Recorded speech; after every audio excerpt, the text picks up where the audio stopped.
یہ خیال دل میں آتے ہی اس نے کہا ہاں یہ تو بہت اچھی بات ہے، لیکن اس کام کی تربیت ہونی چاہیے۔ شیطان نے اس بات کا جواب دیا، اس کے دل میں یہ ڈالا کہ اس کو کہہ دو کہ وہ اپنے گھر کی چھت پر آ جایا کرے اور تم بھی اپنے گھر کی چھت پر بیٹھ جایا کرو اور اسے نصیحت کیا کرو۔ چنانچہ اس نے اسی ترتیب سے نصیحت کرنا شروع کر دی اور اس کی نصیحت سے لڑکی پر بڑا اثر ہوا۔ اس نے عبادت اور وظیفے شروع کر دیے۔ اب شیطان نے اس کے دل میں یہ بات ڈالی کہ دیکھ تیری نصیحت کا اس پر کتنا اثر ہوا، ایسی نصیحت تو ہر روز ہونی چاہیے۔ چنانچہ اس نے روزانہ نصیحت کرنا شروع کر دی۔ اسی طرح کرتے کرتے جب کچھ وقت گزر گیا تو شیطان نے پھر اس کے دل میں بات ڈالی کہ تم اپنے گھر کی چھت پر بیٹھتے ہو اور وہ اپنے گھر کی چھت پر بیٹھتی ہے، راستے میں گزرنے والے لوگ کیا باتیں سوچیں گے کہ یہ کون باتیں کر رہا ہے، اس طرح تو بہت ہی غلط تاثر پیدا ہو جائے گا۔ اس لیے بہتر یہ ہے کہ چھت پر بیٹھ کر اونچی آواز میں باتیں کرنے کی بجائے تم دروازے سے باہر کھڑے ہو کر تقریر کر دیا کرو اور وہ دروازے کے اندر کھڑے ہو کر سن لے، پردہ تو ہوگا ہی۔ چنانچہ اب اس طرح تربیت و نصیحت شروع ہو گئی۔ کچھ عرصہ تک اسی طرح معمول رہا۔ اس کے بعد شیطان نے پھر برسیہ کے دل میں خیال ڈالا کہ تم باہر کھڑے ہو کر تقریر کرتے ہو، دیکھنے والے کیا کہیں گے کہ پاگلوں کی طرح ایسے ہی باتیں کر رہا ہے، اسی لیے اگر تقریر کرنی ہی ہے تو چلو کواڑ کے اندر کھڑے ہو کر لیا کرو، وہ دور کھڑے ہو کر سن لیا کرے گی۔ چنانچہ اب اس نے دروازے کے اندر کھڑے ہو کر تقریر کرنا شروع کر دی۔ جب اس نے اندر کھڑے ہو کر تقریر کرنا شروع کی تو لڑکی نے اس کو بتایا کہ وہ کتنی عبادت کرتی ہے۔ یہ سن کر اسے بڑی خوشی ہوئی کہ میری باتوں کا اس پر بڑا اثر ہو رہا ہے، اب میں اکیلا ہی عبادت نہیں کرتا بلکہ یہ بھی عبادت کرتی ہے۔ کئی دنوں تک یہی سلسلہ چلتا رہا۔ بالآخر شیطان نے لڑکی کے دل میں برسیہ کی محبت ڈال ہی دی۔ چنانچہ اس لڑکی نے برسیہ سے کہا کہ آپ جو کھڑے کھڑے بیان کرتے ہیں، آپ کے لیے چارپائی ڈال دیا کروں گی، آپ اس پر بیٹھ کر بیان دیا کریں اور میں دور بیٹھ کر سن لیا کروں گی۔ اس نے کہا بہت اچھا۔ لڑکی نے دروازے کے قریب چارپائی ڈال دی۔ برسیہ بیٹھ کر نصیحت کرتا اور لڑکی دور بیٹھ کر اس کی بات سنتی۔ اس دوران شیطان نے برسیہ کے دل میں لڑکی کے لیے بڑی شفقت اور ہمدردی پیدا کر دی۔ کچھ دن گزرے تو شیطان نے اس عابد کے دل میں بانٹ ڈال دی کہ نصیحت تو لڑکی کو سنانی ہی ہوتی ہے، دور بیٹھنے کی وجہ سے اونچا بولنا پڑتا ہے، گلی سے گزرنے والے لوگ بھی سنتے ہیں، کتنا ہی اچھا ہوگا کہ یہ چارپائی ذرا آگے کر کے رکھ لیا کرو اور پست آواز میں گفتگو کر لیا کرو۔ چنانچہ برسیہ کی چارپائی لڑکی کی چارپائی کے قریب تر ہو گئی اور نصیحت کا سلسلہ جاری رہا۔ کچھ عرصہ اسی طرح گزرا تو شیطان نے لڑکی کو مجبور کر کے برسیہ کے سامنے پیش کر دیا اور یوں وہ لڑکی کے حسن و جمال میں فریفتہ ہو گیا۔ اب شیطان برسیہ کے دل میں جوانی کے خیالات ڈالنا شروع کر دیے، حتیٰ کہ برسیہ کا دل عبادت خانے سے اچاٹ ہوتا گیا۔ اس کا زیادہ وقت لڑکی سے باتیں کرنے میں گزر جاتا۔ سال گزر چکا تھا۔ ایک دفعہ شہزادوں نے خبر گیری کی تو شہزادی کو خوش و خرم پایا اور راہب نے دیکھا بادشاہ اور شہزادوں کو لڑائی کے لیے دوبارہ سفر پر جانا تھا، اسی لیے وہ مطمئن ہو کر چلے گئے۔ اب شہزادوں کے جانے کے بعد شیطان نے اپنی کوششیں تیز کر دیں۔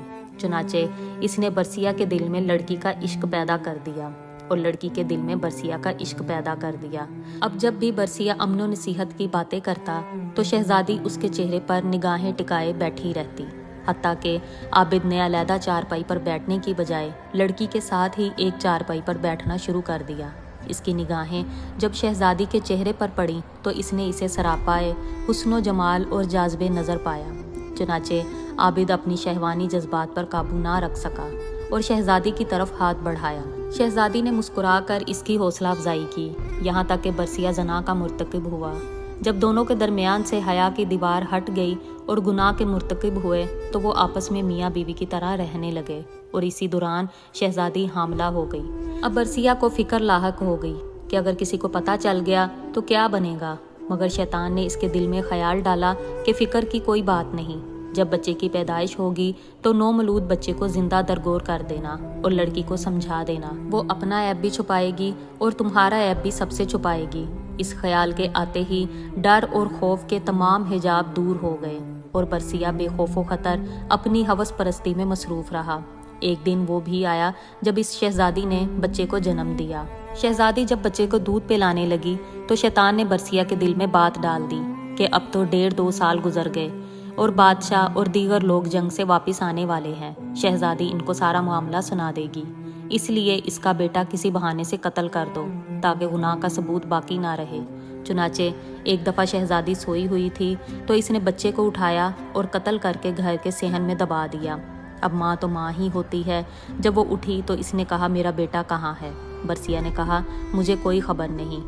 ماں نے ادھر ادھر دیکھا تو بیٹے کا کوئی سراغ نہ ملا۔ چنانچہ وہ اس سے خفا ہونے لگی۔ جب وہ خفا ہوئی تو شیطان نے برسیہ کے دل میں بات ڈالی، دیکھو یہ ماں ہے، یہ اپنے بچے کو ہرگز نہیں بھولے گی۔ پہلے تو نامعلوم کہ یہ بتاتی یا نہ بتاتی، لیکن اب یہ بادشاہ اور اپنے بھائیوں کو ضرور بتا دے گی۔ لہٰذا ایک ہی علاج باقی ہے، اس لڑکی کو بھی قتل کر دو تاکہ نہ رہے گا بانس اور نہ بجے گی بانسری۔ جب بادشاہ اگر پوچھے تو بتا دینا کہ وہ بیمار ہو گئی تھی اور مر گئی تھی۔ جیسے ہی اس کے دل میں یہ بات آئی کہنے لگا ہاں یہ بالکل ٹھیک ہے۔ چنانچہ اس نے لڑکی کو بھی قتل کر دیا اور بچے کے ساتھ ہی صحن میں دفن کر دیا۔ اس کے بعد وہ اپنی عبادت میں لگ گیا۔ کچھ مہینوں کے بعد بادشاہ سلامت واپس آ گئے۔ اس نے بیٹوں کو بھیجا کہ جاؤ اپنی بہن کو لے آؤ۔ وہ برسیہ کے پاس آئے اور کہنے لگے ہماری بہن آپ کے پاس تھی۔ بولے ہم اسے لینے کے لیے آئے ہیں۔ برسیہ ان کی بات سن کر جھوٹ موٹ رونے لگا، کہنے لگا آپ کی بہن بہت اچھی تھی، بہت نیک تھی اور بہت عبادت گزار تھی، لیکن وہ اللہ کو پیاری ہو گئی۔ یہ صحن میں اس کی قبر ہے۔ بھائیوں نے جب یہ سنا تو وہ رو رو کر واپس چلے گئے۔ گھر جا کر انہوں نے ساری بات بادشاہ کو بتائی۔ بادشاہ بھی بہت پریشان ہوا اور روتا رہا۔ جب رات کو شہزادے سو گئے تو شیطان خواب میں بڑے بھائی کے پاس گیا۔ اسے پوچھنے لگا بتاؤ تمہاری بہن کا کیا بنا؟ وہ کہنے لگا ہم جنگ کے لیے گئے ہوئے تھے تو اپنی بہن کو برسیہ کے پاس چھوڑ گئے تھے اور اب وہ فوت ہو چکی ہے۔ شیطان کہنے لگا وہ فوت نہیں ہوئی۔ اس نے پوچھا اگر فوت نہیں ہوئی تو کیا ہوا؟ وہ کہنے لگا برسیہ نے یہ کرتوت کی ہے اور اس نے خود تمہاری بہن کو قتل کیا ہے اور فلاں جگہ اسے دفن کیا اور بچے کو بھی اس نے اسی کے ساتھ دفن کیا۔ اس کے بعد وہ خواب میں درمیانے بھائی کے پاس گیا اور اس کو بھی یہی کہا۔ پھر اس کے بعد چھوٹے بھائی کے پاس گیا اور اسے بھی یہی کہا۔ تینوں بھائی جب صبح اٹھے تو سب نے کہا میں نے یہ خواب دیکھا، دوسرے نے کہا میں نے بھی یہی دیکھا، تیسرے نے کہا ہاں میں نے بھی یہی خواب دیکھا ہے۔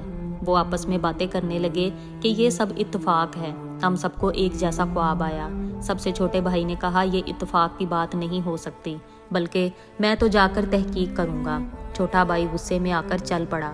اسے دیکھ کر باقی بھائی بھی اس کے ساتھ ہو لیے۔ انہوں نے جب جا کر زمین کو کھودا تو انہیں اس میں سے بہن کی ہڈیاں مل گئیں اور ساتھ ہی چھوٹے سے بچے کی ہڈیوں کا ڈھانچہ بھی ملا۔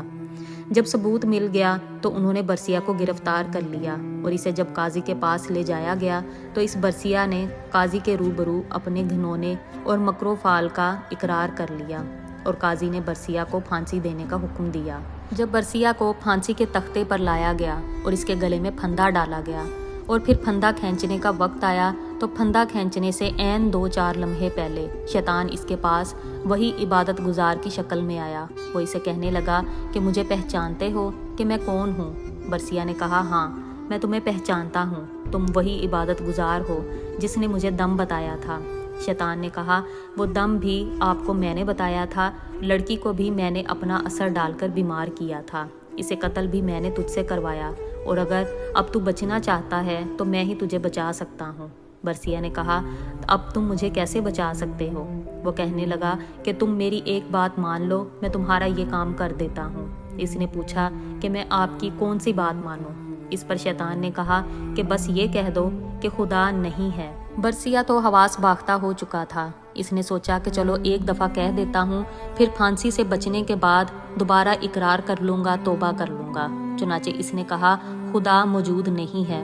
عین اسی لمحے پھندا کھینچنے والے نے پھندا کھینچ دیا اور یوں اس عبادت گزار کی کفر پر موت ہو گئی۔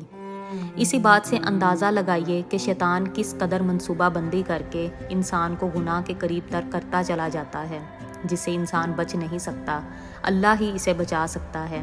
اسی لیے قرآن میں کہا گیا ہے کہ اللہ ہمیں شیطان مردود کے شر سے بچائے۔ اے پروردگار پناہ مانگتی ہوں اس شیطان مردود سے۔ اے اللہ پاک جتنے بھی تمام بہن بھائی اس ویڈیو کو دیکھ رہے ہیں ان سب کو مجھے اور اپنی خالص عبادت کرنے کی توفیق عطا فرما اور ان سب کی تمام پریشانیوں کو دور فرما، آمین یا رب العالمین۔ آج کی ویڈیو اگر آپ کو پسند آئی ہو تو اس کو لائک اور شیئر ضرور کیجیے گا۔ اللہ حافظ۔